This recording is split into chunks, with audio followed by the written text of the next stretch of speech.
বন্যা কবলিত কিছু মানুষদের জন্য শুকনো খাবার কিনতে গিয়েছিলাম বাজারে। তো বাজারে গিয়ে খাবার কেনার আগে আমি চলে গেলাম মাটির হাঁড়ির দোকানে।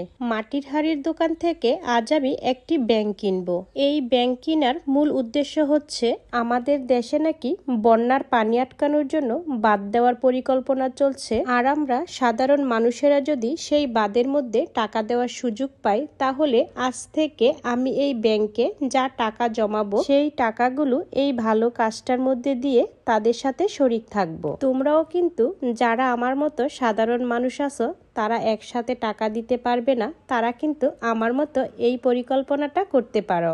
এখন আমরা চলে আসলাম শুকনো খাবারের দোকানে। এই দোকানগুলো হচ্ছে পাইকারি দোকান। পাইকারি দোকানগুলো থেকে কোনো কিছু কেনাকাটা করলে খুচরো দোকানগুলো থেকে অনেকটাই কম দামে পাওয়া যায়। আমরা যে বাজারটাতে আসলাম, এই বাজারটা হচ্ছে হাতিরদিয়া বাজার। এখন চলে আসলাম ওষুধের দোকানে। ওষুধগুলো আমরা পাইকারি দামেই কিনে নিয়েছি। আসলে পৃথিবীতে ভালো মানুষ আছে বলেই তো এখনো পৃথিবীটা এতটা সুন্দর। আমরা এই বাজারগুলো যে যে দোকান থেকে করেছি, সেই দোকানদারেরা যখন শুনলো বন্যার্তদের মাঝে এগুলো দেওয়ার জন্য কিনছি, তখন তারা তাদের রেগুলার দামের চেয়ে অনেকটা কমিয়ে রেখেছে। তো চলো দেখি আমি কি কি কিনলাম। আমি আজকে যে খাবারগুলো কিনেছি, সে খাবারগুলোর মধ্যে কিন্তু আমার একটা প্রবাসী বোন, নাম রাজরানী আপুও শরিক আছে। আরও দুটি বোন তাদের সাধ্যের মধ্যে যতটুকু পেরেছে ততটুকু দিয়ে আমাদের এই কাজে শরিক হয়েছে। আর রাজরানী আপু আমাকে পরামর্শ দিয়েছিল, সবাই তো চিড়ামুড়ি দিচ্ছে, তুমি অন্য কিছু দেওয়ার চেষ্টা করো। তারপর আমিও ভেবে দেখলাম আপু কথাটা ঠিকই বলেছে। তারপর আমার ঘরে অনেকগুলো পিঠা তৈরি করা ছিল আমার ভাই বোনদের জন্য।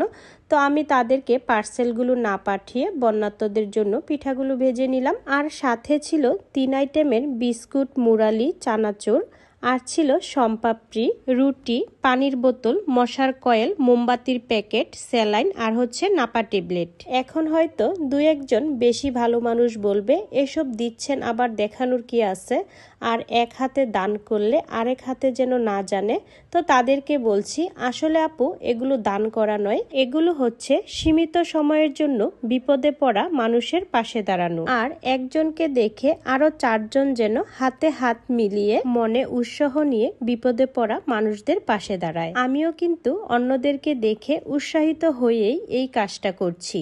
আর এই কাজগুলো করে যদি বেশি ভালো মানুষদের 2-4টে কথাও শুনতে হয়, তাহলে মনে হয় আমার কাছে ওইটাও ভালো। তো আমাদের প্যাকেটিং গুলো করা হয়ে গেছে, ইনশাল্লাহ কালকে সকালেই আমরা এগুলো পাঠিয়ে দেব। আর যারা এই মুহূর্তে বন্যার্তদের পাশে দাঁড়াতে পারোনি, তারা কিন্তু মন খারাপ করবে না। আমরা সবাই মিলে সবার জন্য দোয়া করব, আল্লাহ যেন সবাইকে সুস্থ রাখেন আর আমাদের দেশটাকে রক্ষা করেন।